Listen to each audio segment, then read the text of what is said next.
चलिए बात वंदे भारत की। सोमनाथ सनातन आस्था का एक प्रमुख केंद्र जिसने इतिहास के कई उतार चढ़ाव देखे, आज अपने पुनर्निर्माण के 75 वर्ष पूरे कर रहा है। और इसी विशेष अवसर पर प्रधानमंत्री नरेंद्र मोदी वहां पर पहुंचे और विधिवत पूजा अर्चना की।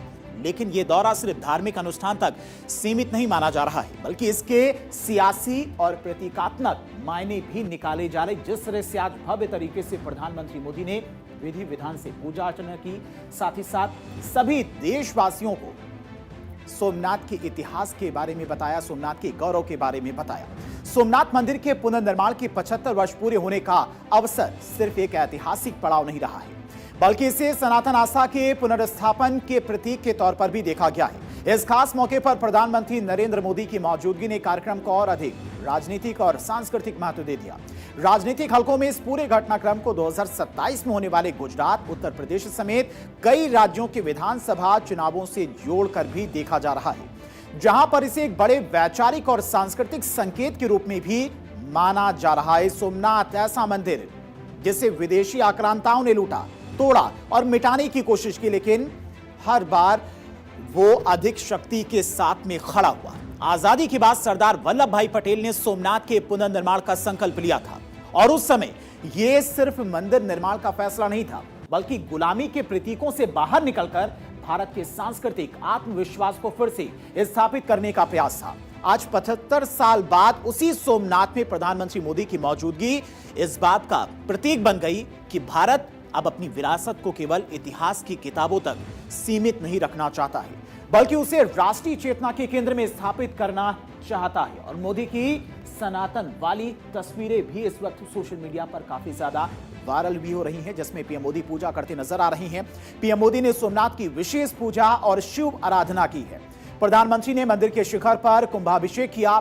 ये अभिषेक 11 पवित्र तीर्थ स्थलों से लाए गए जल से किया गया। और पीएम मोदी ने मंदिर के शिखर पर धर्म ध्वजा भी फहराई। पीएम ने 75 का स्मारक सिक्का और विशेष डाक टिकट भी जारी किया। और सोमनाथ के मंदिर से आज पीएम मोदी ने जो हुंकार भरी, उसकी गूंज केवल गुजरात ही नहीं बल्कि पूरे देश के राजनीतिक गलियारों में भी सुनाई दे रही है। इस ऐतिहासिक अवसर पर पीएम मोदी ने एक और जहां पर सनातनी गौरव की पताका लहराई, वहीं दूसरी ओर विपक्ष की राजनीति पर भी उन्होंने जोरदार प्रहार किया है। तुष्टीकरण की राजनीति ने राम मंदिर का विरोध किया। प्रधानमंत्री मोदी की तरफ से लगातार विपक्ष के द्वारा जो सवाल उठाए गए राम मंदिर को लेकर, सोमनाथ मंदिर को लेकर, उस पर उन्होंने करारा हमला किया है। सुनिए क्या कुछ उन्होंने कहा। देश में ऐसी शक्तियां आज भी प्रभावी हैं जिन्हें राष्ट्रीय स्वाभिमान से ज्यादा तुष्टीकरण जरूरी लगता है। राम मंदिर निर्माण जैसे अवसरों पर भी हमने देखा है किस तरह राम मंदिर निर्माण का भी विरोध किया गया। हमें ऐसी मानसिकता से सावधान रहना है। इस तरह की संकुचित राजनीति को हमें पीछे छोड़ना होगा। हमें विकास और विरासत को साथ लेकर के आगे बढ़ना होगा। पीएम का यह स्टेटमेंट बहुत कुछ बता रहा है। उन्होंने साफ कर दिया कि जो लोग भारत की विरासत और सनातन परंपराओं पर सवाल उठाते रहे हैं, उनके लिए 2027 की राह आसान नहीं होने वाली है। पीएम मोदी ने देश के पहले प्रधानमंत्री जवाहरलाल नेहरू को भी निशाने पर लिया। सुनिए। राष्ट्रीय स्वाभिमान से जुड़े विषयों पर भी राजनीति होती रही। सोमनाथ खुद इसका सबसे बड़ा उदाहरण है। आजादी के बाद पहले दायित्वों में से एक था कि सोमनाथ मंदिर का पुनरुद्धार करते। इसलिए सरदार वल्लभ भाई पटेल और डॉक्टर राजेंद्र प्रसाद जी, उन्होंने इसके लिए इतने प्रयास किए। लेकिन हम सब जानते हैं उन्हें इसके लिए नेहरू जी द्वारा कितना विरोध झेलना पड़ा था। और इस दौरान पीएम मोदी ने आज की तारीख को खास बताया। आज 11 मई है और आज ही के दिन 1998 में परमाणु परीक्षण किया गया था। ऐसे में पीएम मोदी ने परमाणु परीक्षण के जरिए दुनिया को मैसेज भी दिया है कि भारत अब झुकने वाला नहीं है। दरअसल सोमनाथ मंदिर महज एक ढांचा नहीं है, बल्कि करोड़ों हिंदुओं के लिए आस्था का केंद्र है। इससे हिंदू स्वाभिमान और भारतीय सभ्यता संस्कृति जुड़ी हुई है। यह मंदिर आक्रांताओं के दानव चरित्र को भी दिखाता है। 12 ज्योतिर्लिंग में से एक मंदिर को मुस्लिम आक्रांताओं ने कई बार लूटा।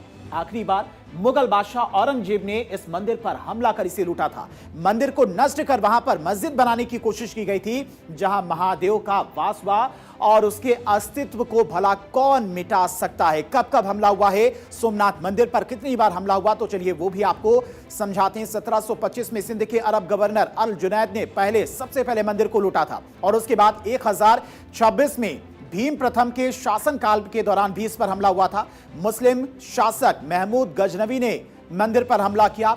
1299 में अलाउद्दीन खिलजी के सेनापतियों ने इस मंदिर पर हमला किया। 1395 में जफर खान ने मंदिर पर हमला किया था और 1412 में अहमद शाह ने मंदिर को नुकसान पहुंचाया।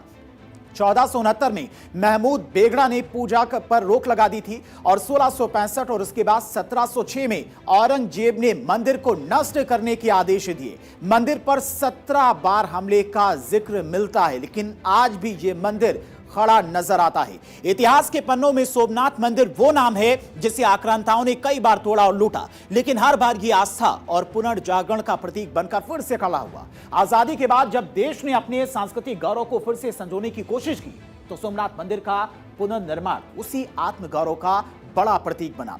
और पुनर्निर्माण के 75 वर्ष पूरे होने पर विशेष अवसर पर प्रधानमंत्री मोदी ने आज अपने गृह राज्य गुजरात में मौजूद रहकर एक बड़ा संदेश भी दिया है। क्या वो बड़ा संदेश है और आने वाले चुनाव में इसका कितना महत्व देखने को मिल सकता है, तो वो भी आपको समझाने की कोशिश करते हैं। 2027 का मिशन सोमनाथ से मिला विजन। पूर्व पीएम नेहरू और विपक्ष पर निशाना साधकर विरासत बनाम तुष्टीकरण का नैरेटिव दिया गया। इसको लेकर भी आज प्रधानमंत्री मोदी की तरफ से हमला किया गया। सोमनाथ मंदिर और राम मंदिर के जरिए विरोधियों को निशाने पर लिया।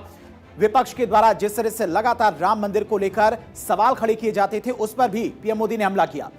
यूपी और गुजरात के हिंदू वोट बैंक को एकजुट करने का पॉलिटिकल मास्टर स्ट्रोक के तौर पर इसे देखा जा रहा है। मंदिर और कॉरिडोर का निर्माण कर विकास भी विरासत भी वाला मैसेज आज प्रधानमंत्री मोदी के द्वारा दिया गया। सरदार पटेल का बार बार नाम लेकर गुजराती अस्मिता को उन्होंने उभारा कि किस तरह से पूरे देश को एकजुट करने में सरदार पटेल की बड़ी भूमिका थी। गुजरात बीजेपी के लिए महज एक राज्य नहीं है, बल्कि उसका सबसे मजबूत अभेद्य दुर्ग है। करीब 3 दशकों से सत्ता की सिंहासन पर काबिज रहने के बावजूद पार्टी में कोई शिथिलता यानी कि यहां पर कोई भी दिक्कत दिखती नहीं है, बल्कि नई ऊर्जा दिख रही है। सोमनाथ से लेकर शक्ति केंद्रों तक बीजेपी ने चुनाव से करीब 1.5 साल पहले ही जो घेराबंदी शुरू की है, वो ये बताती है कि पार्टी 2027 को हल्के में लेने के मूड में बिल्कुल भी नहीं है। जहां पर विपक्ष अभी अपनी जमीन तलाश रहा है, वहीं बीजेपी ने अपनी रणनीति बनानी शुरू कर दी है। और यही नहीं, 2027 में गुजरात के अलावा दूसरे चुनावी राज्यों को भी मैसेज दिया है। साफ है कि बीजेपी सनातनी गूंज के जरिए नई स्क्रिप्ट लिखने में जुट गई है और इसका एक बड़ा असर भी देखने को मिलेगा आने वाले चुनाव में।